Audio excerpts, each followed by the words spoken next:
جی السلام علیکم ورحمۃ اللہ وبرکاتہ۔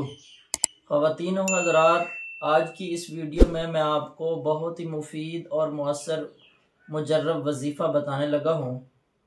وہ یہ ہے کہ بالکل آسان ہے، بالکل بچے کی زبان، چھوٹا ہو یا بڑا ہو، جتنی بھی عمر کا فرد ہو آپ کو، اور اس کو بسم اللہ الرحمن الرحیم یہ پڑھنی بھی آتی ہے اور یاد کرنی بھی آتی ہے، اور اس کا ورد اور جس طرح بھی پڑھنے چاہے وہ پڑھ سکتے ہیں۔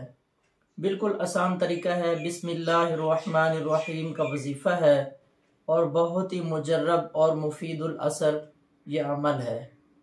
ٹھیک ہے خواتین و حضرات، آپ نے یہ اس طرح عمل کرنا ہے کہ بسم اللہ الرحمن الرحیم 100 دانے والی تسبیح آپ نے لے لینی ہے، اور 100 مرتبہ آپ پڑھیں گی تو یہ 100 ہو جائے گا، اور اس کے بعد آپ یہ وظیفہ آپ نے 10 تسبیحیں پڑھیں گی تو یہ 1000 مرتبہ وظیفہ مکمل ہو جائے گا۔ جب 1000 بار آپ بسم اللہ الرحمن الرحیم پڑھیں گے، اور شروع میں بھی آپ نے 7 مرتبہ درود پاک صلی اللہ علیہ وسلم پڑھ لینا ہے، اور آخر میں بھی آپ نے پھر درود پاک صلی اللہ علیہ وسلم 7 مرتبہ پڑھ لینا ہے۔ یہ یاد رکھیں کہ بسم اللہ الرحمن الرحیم جب 1000 بار ہو جائے، اور اس کے بعد آپ نے 2 رکعت نماز صلاۃ الحاجت پڑھنی ہے، اور اپنی حاجت کے لیے پھر اس کے بعد آپ نے دعائیں کرنی ہیں۔ یہ یاد رکھیں کہ اس میں 1، 2 یا 3 حاجتوں کے لیے آپ دعائیں کر سکتے ہیں، اس سے زیادہ نہیں۔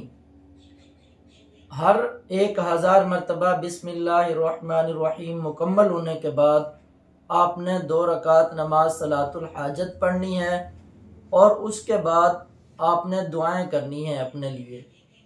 اسی طرح خواتین و حضرات، آپ نے 12000 مرتبہ آپ نے بسم اللہ الرحمن الرحیم کا یہ ورد کرنا ہے، تسبیح مکمل کرنی ہے، اور اس کے بعد پھر آخر میں آپ نے دعائیں کرنی ہیں، اور 7 مرتبہ درود پاک صلی اللہ علیہ وسلم پڑھ لینا ہے۔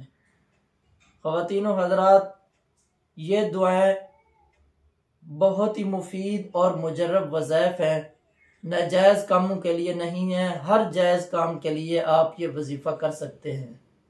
بہت ہی آسان ہے، انشاءاللہ دعائیں دیں گے، یہ عمل کریں گے تو انشاءاللہ آپ کو بہت زیادہ فوائد حاصل ہوں گے۔ ویڈیو اچھی لگے تو لائک کریں، شیئر کریں۔ جزاکم اللہ احسن الجزا۔